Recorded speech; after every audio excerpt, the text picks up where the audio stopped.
जय हिंद साथियों, मैं श्याम कुमार। स्वागत है आप सबका मेरा इस वीडियो में। मैं प्रणाम करता हूं इस वीडियो के माध्यम से आप सभी दोस्तों को। दोस्तों, आज का वीडियो है मेरा सती दाह आखिर क्या है। जी हाँ, ये भारत के पवित्र भूमि पर ये एक जघन्य अपराध था। सतीदाह आज से तकरीबन 1829 में इस प्रथा को लगभग रोक लगाने में कामयाब हुए थे हमारे भारत के महानायक श्री राजा राम मोहन राय जी।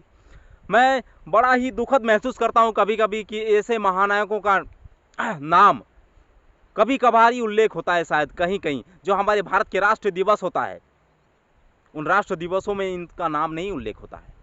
ऐसे ऐसे कितने महानायक हमारे भारत में है जिसने इस समाज के लिए, इस देश के लिए अपना जीवन को त्याग दिया है, पर उसका नाम नहीं होता है। और कुछ ऐसे तटपुंजिये महानायक है जिसने कुछ भी नहीं किया है, लड़की लेके अय्यासी किया है और नशे में धुत होकर हमारे भारत के साथ खिलवाड़ किया है। वैसे महानायकों का बार बार नाम उल्लेख होता है। मैं नाम नहीं लेना चाहता हूं, पर कोई बात नहीं, चलिए जो वीडियो का मेन उद्देश्य है मैं वो आप सबके सामने प्रेजेंट करता हूं। सती प्रथा हमारे भारत में जब चल रहा था जोर शोर से, तो ये एक जघन्य अपराध था।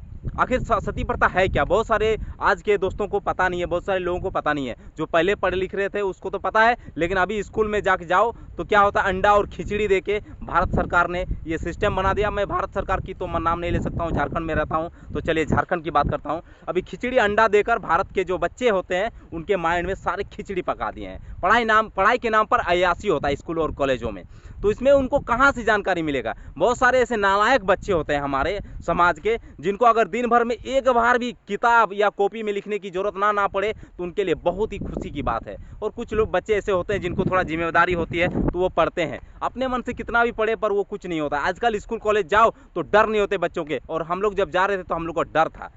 खैर, हमें इससे कोई लेना देना नहीं है, जिसको पढ़ना है पढ़ो, नहीं पढ़ना है मत पढ़ो।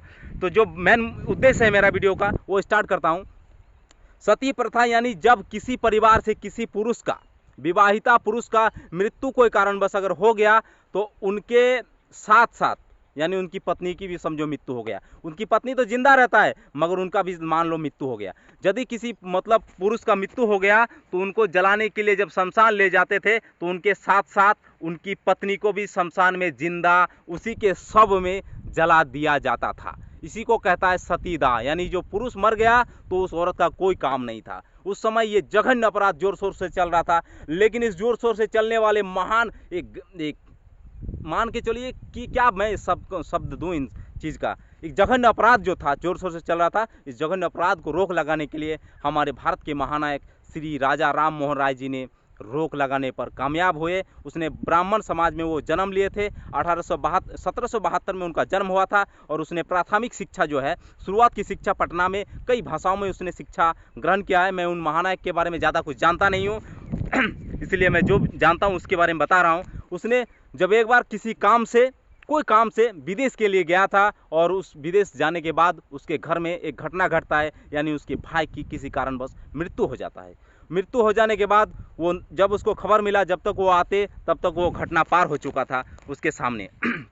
उसी टाइम उसने ठाना कि जो मेरे परिवार के साथ हुआ मैं समाज में और किसी अन्य परिवार के साथ नहीं होने दूंगा। आखिर उनके साथ क्या हुआ, उनके भाई की मृत्यु होने के बाद उनके भाई के शव को, लाश को शमशान ले गया, और शमशान ले जाने के बाद उनके साथ साथ उनकी पत्नी को भी लेके गया, जिंदा पत्नी को। और जब उनकी भाई की, राजा राम मोहन राय जी के भाई का जब शव को जलाया गया तो उसी शव में उसकी भाभी को भी जिंदा जला दिया गया।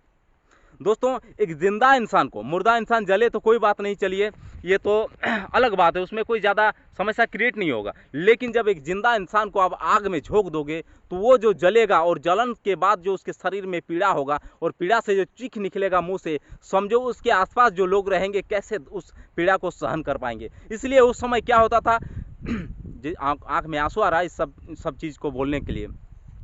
जो उस समय जिंदा इंसान को भी जला दिया जाता था तो जो उनके चीख निकलता था उसके लिए क्या उपाय निकाला था जानते थे? उस समय बड़ा बड़ा ढोलक ले जाते थे शमशान, और बड़ा बड़ा कांसा, उस समय हर चीज़ प्योर होता था तो कांसा का करताल होता था बड़ा बड़ा, और ढोलक ले जाते थे। जब भी कोई पुरुष मरता था तो बड़ा बड़ा कांसा का करताल और ढोलक ले जाते थे, और जब औरत को उसी आग में झोंक दिया जाता था तो उनकी जो चीख होता था उसकी चीख कानों तक ना आए, यानी कि शमशान जब ले जाए कोई आदमी को, मुर्दा आदमी को जब शमशान ले जाते थे तो उनके परिजन, उनके रिश्तेदार तो होते हैं ना, तो उन लोग क्या करते थे, उनकी उसकी चीख को कानों तक ना आए इसलिए बड़ा बड़ा ढोलक को जोर जोर से बजाया जाता था और करताल को इतना जोर से बजाया जाता था कि उनकी जो चीख होता था उसके चीख उसके पास ही दफन हो जाता था और जो ढोल और कांसा का आवाज़ था वो लोग सुन कर लोग वहाँ पर रहते थे। इसी को कहता है सतीदाह, यानी पुरुष की मृत्यु हो गया कोई कारणवश तो उसकी पत्नी को भी उस समय जिंदा जला दिया जाता था। और इसी चीज़ को रोक लगाने के लिए हमारे भारत के महानायक श्री राजा राम मोहन राय जी ने जोर शोर से कदम उठाया और अंत में उसने 1829 में इस चीज़ को रोक लगाने पर कामयाब हुए। भारत उस समय भारत सरकार नहीं था, उस समय ब्रिटिश सरकार था हमारे भारत में, और उसने भी इसमें साथ दिया और लगभग इस प्रथा को उस समय से बंद कर दिया गया। 21वीं सदी में भी कहीं कहीं ये सुनने को मिला था कि हमारे भारत में आज भी है कहीं ना कहीं सतीदाह का एक सती प्रथा चल रहा है, लेकिन ये ज़्यादा उल्लेख नहीं हुआ है इसलिए इस प्रथा को तो बंद कर दिया गया है। यही एक सती प्रथा है। और हमारे समाज के कुछ ऐसे लोग भी हैं जिनके मनोवैज्ञानिक रोग भी अगर इसे हम कहें तो कोई गलत नहीं होगा क्योंकि उस समय जो लोग थे ज़्यादा से ज़्यादा शिक्षित नहीं थे, उनको जो समाज सिखाया गया था या उनको जो मन में आता था वो करते थे, और वही चीज़ को आज हम लोग फॉलो करते हैं बहुत सारी चीज़। मैं इस वीडियो को लंबा नहीं करना चाहता हूँ, अगर इस वीडियो में कुछ गलत बोला हूँ तो क्षमा चाहता हूँ। और अंत में एक बार जरूर कहूँगा कि जय हिंद। अपने समाज में, अपने आसपास, घर के आसपास मैं सभी को ये कहना चाहूँगा अगर कहीं कुछ गलतियाँ ऐसे हो रहा है तो रोक लगाने के लिए ज़रूर कोशिश करिए, आप एक दिन कामयाब जरूर बनेंगे। जय हिंद, धन्यवाद।